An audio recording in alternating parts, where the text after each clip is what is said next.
चलिए हम अपने बीमारियों की जो सीरीज चल रही थी, डिजीज का जो सेगमेंट चल रहा था उसे हम आगे बढ़ाते हैं और हम देखते हैं जैसे कि आप लोगों ने वायरल डिजीज देखा, आपने बैक्टीरियल डिजीज देखा।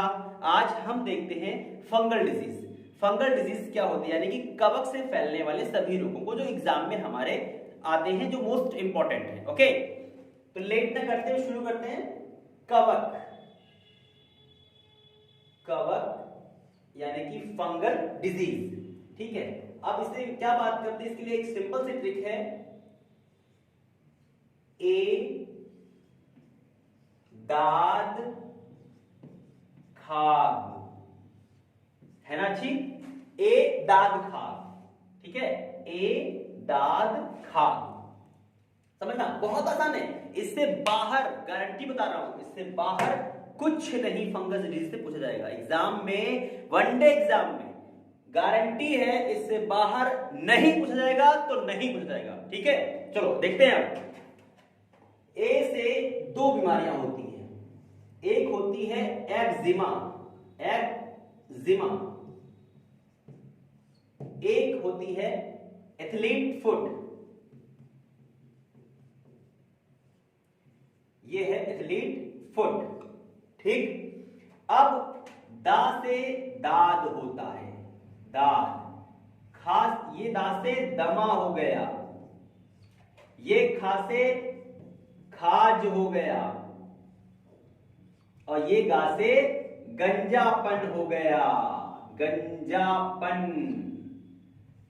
ठीक है भाई, आप लोगों को दिख रहा है? आप देखिए, यानी कि इसकी समरी पर चलते हैं कि ये क्या है, कैसे है, क्यों है, कैसे पेपर में क्वेश्चन पूछेगा, कैसे नहीं पूछेगा। ठीक है, तो एक्जिमा की बात अगर हम करते हैं, जानते हैं आप, इसे चर्म रोग कहा जाता है। एक्जिमा चर्म रोग, चमड़ी में होने वाला रोग होता है। क्या देखा होगा आपने कि थोड़ा सा हाथ पे, किसी के होंठ पर, किसी गले पर व्हाइट व्हाइट होता है, बहुत ज्यादा। एक देखिए, इसमें कंफ्यूजन मत करिए, ल्यूकोडर्मा अलग है, ठीक है, चर्म रोग अलग है।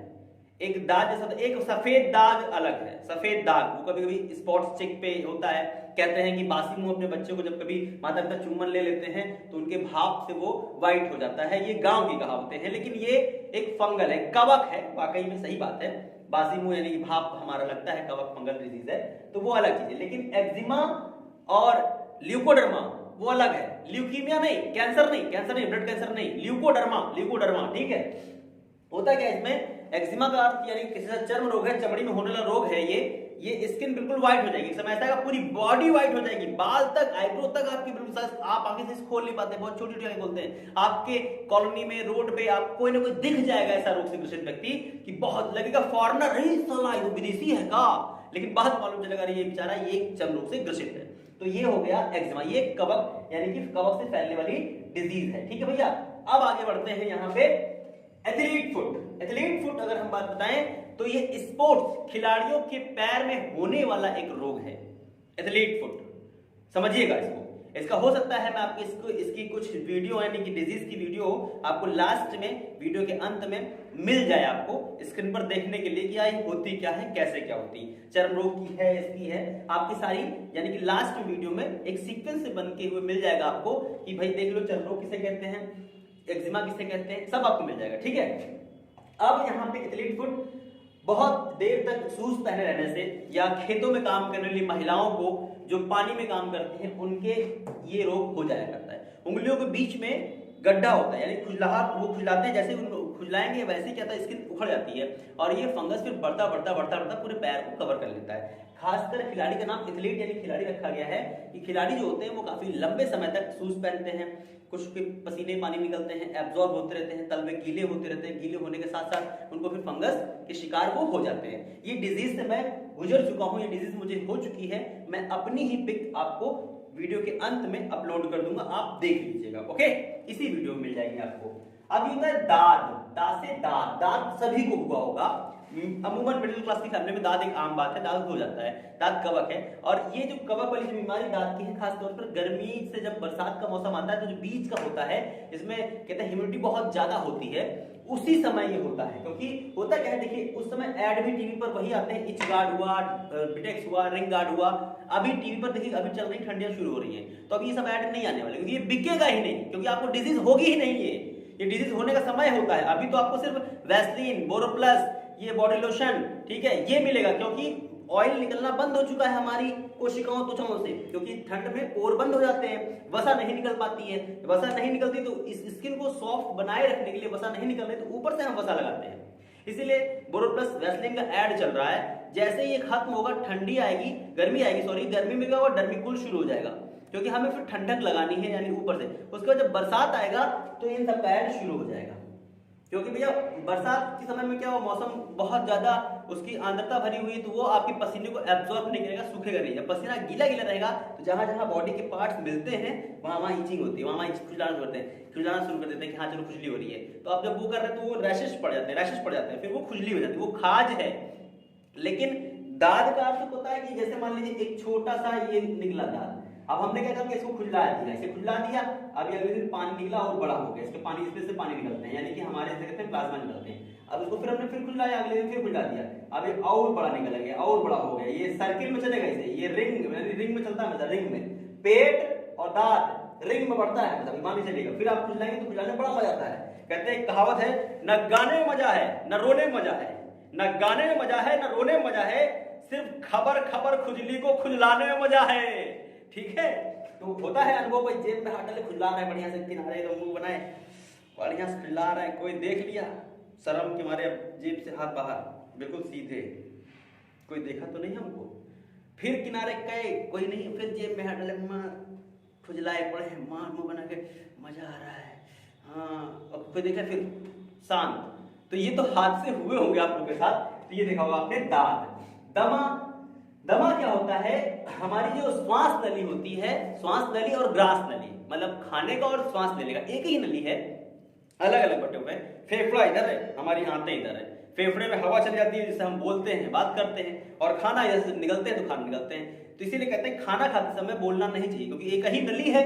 आप अगर खाना निकल रहे थे, यहाँ खाना पहुंचा और आप उसमें बोल दीजिए कि हाँ वो दो, या कुछ बात कर रहे हैं, तो क्या होता है, खाना तो इसी नली में जाना है, वो जाएगा स्वाभाविक है, लेकिन हवा भी इधर से आ गई फेफड़े में से, तो हवा खाने के कुछ टुकड़े को उछाल देगी, उछालेगी तो वो खाना यहाँ चपकेगा, यानी तालू में चपकेगा। फिर उसे कहते हैं सुरूरी आना, फिर करना शुरू करते हैं। तो पापा मम्मी कहते हैं बेटा आराम से पानी पी लो आराम से, खाना खाते समय बोलना नहीं जाता है, ये कहावत होती है।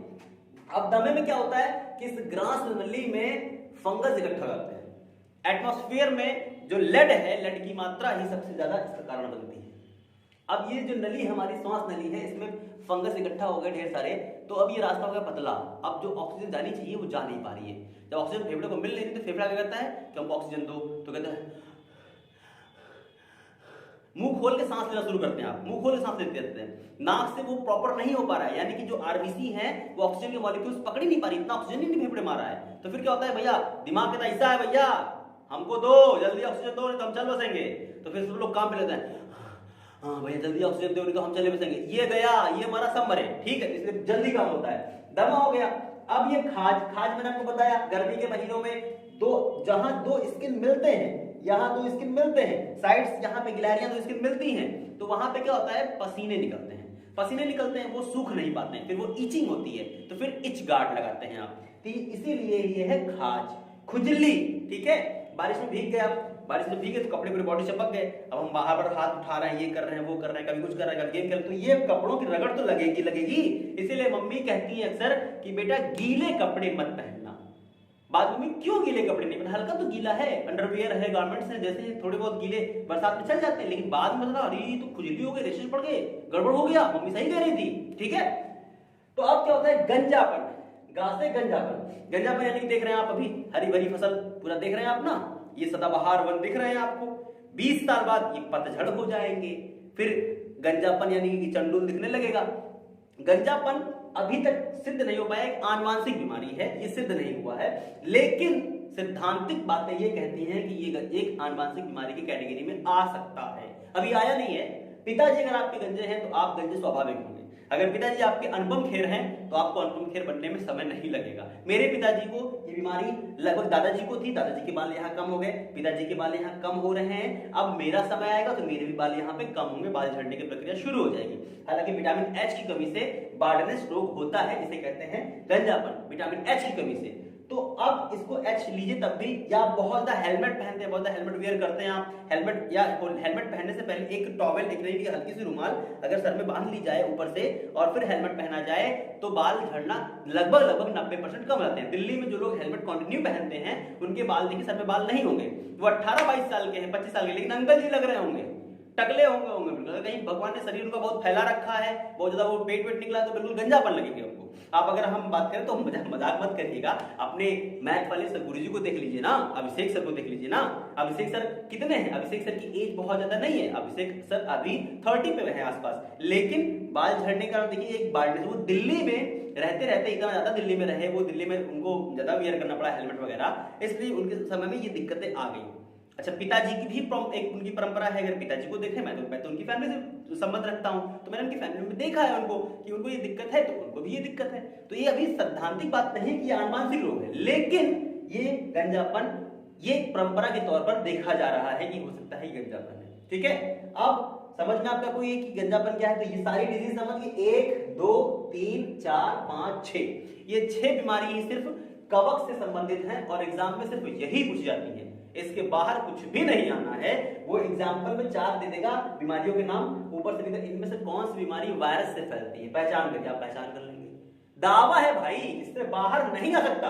अगर इससे बाहर आ जाए तो आप कमेंट कर दीजिएगा तुरंत चैनल पे आकर के, जो मन में आए वो लिख दीजिएगा, ये गारंटी है हमारी। तो ठीक है, आज का सेगमेंट यहीं पर समाप्त करते हैं। सेगमेंट कैसा लगा आपको वो जरूर बताइएगा। तो आज के लिए इतना ही, जय हिंद साथियों।